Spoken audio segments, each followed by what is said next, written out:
Hello. Do you know what I'm doing? I'm whistling for the wind. There's not the tiniest little breeze. Nothing's moving at all. Nothing. It reminds me of the time Heggerty Haggerty made a whirlwind by mistake. It was a damp, soggy, wintry Monday morning. Broomstick was making hot soapy water in the sink, and Heggerty Haggerty was sorting out a bundle of washing into different piles. "Oh, I do enjoy a good rub-a-dub scrub," Heggerty Haggerty said. "So do I," said Broomstick. Black Cat, who had popped his head around the door to see what they were doing, scuttled back to the hearthrug. Rub-a-dub scrubbing was not for him. As the morning went on, Black Cat could hear lots of very wet sounds coming from the kitchen. Soon the washing was in the big basket ready to go on the line. "Well, that's a good job done," said Heggerty Haggerty, pleased. "Let's hang it out." Out in the garden it was chilly and damp. They pegged the washing on the line, where it hung forlorn and wet.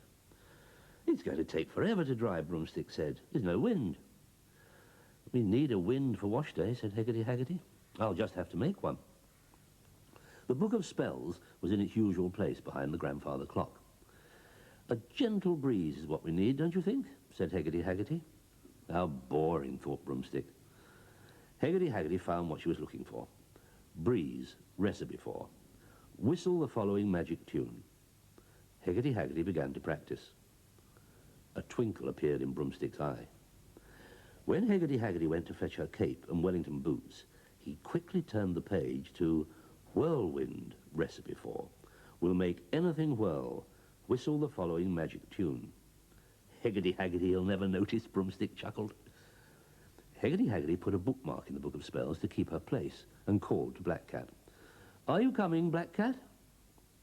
With a meow, Black Cat trotted after Heggerty Haggerty. Broomstick followed, grinning.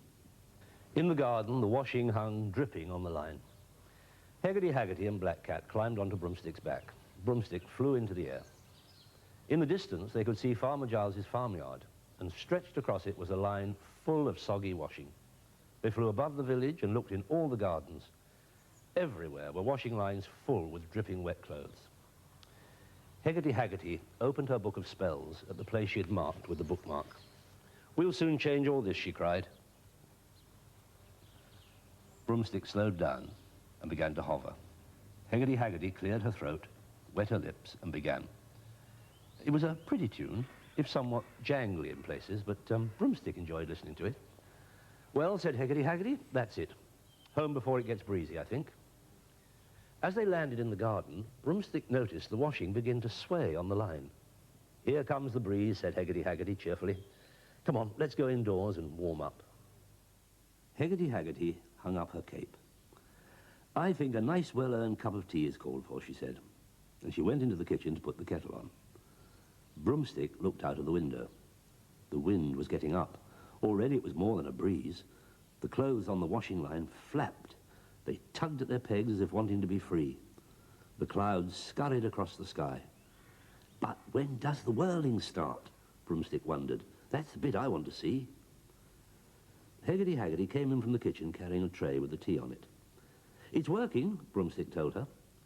Heggerty Haggerty looked out of the window. "It certainly is. It's a little stronger than I had in mind."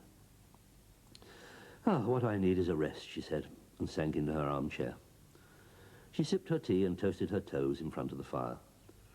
Suddenly the whole house shook. A moan came down the chimney. Heggerty Haggerty put down her cup of tea at once. "Whatever's that?" she said. The fire in the hearth began to behave in the most peculiar way. Soot whirled into the living room. The wind whirled in after it.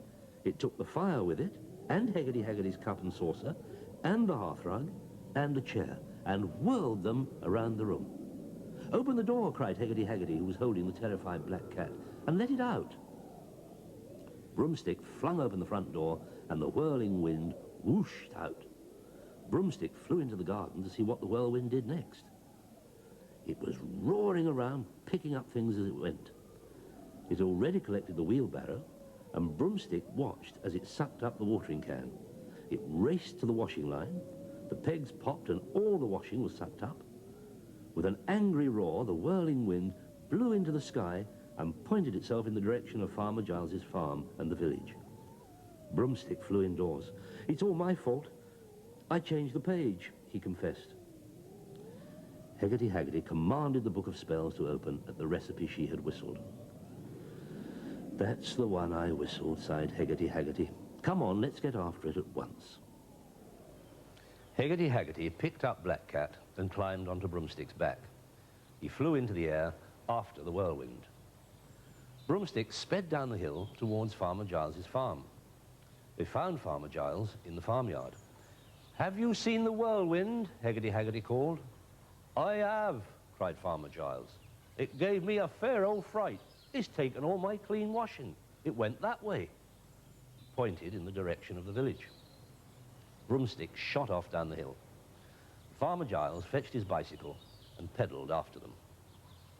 As they neared the village, Heggerty Haggerty could see that it had collected the washing from all the lines in the village as well. "There it is," said Broomstick, pointing to the village green. The huge whirlwind was whirling round the middle of the green.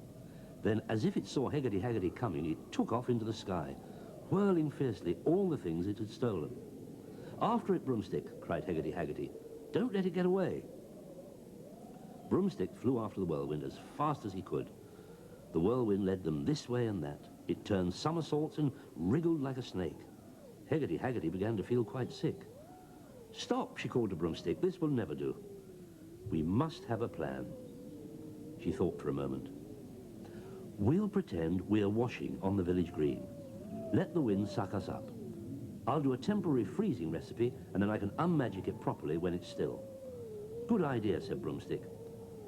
Black Cat was not sure he thought it was a good idea. He had never in his life wanted to be sucked up by a whirlwind.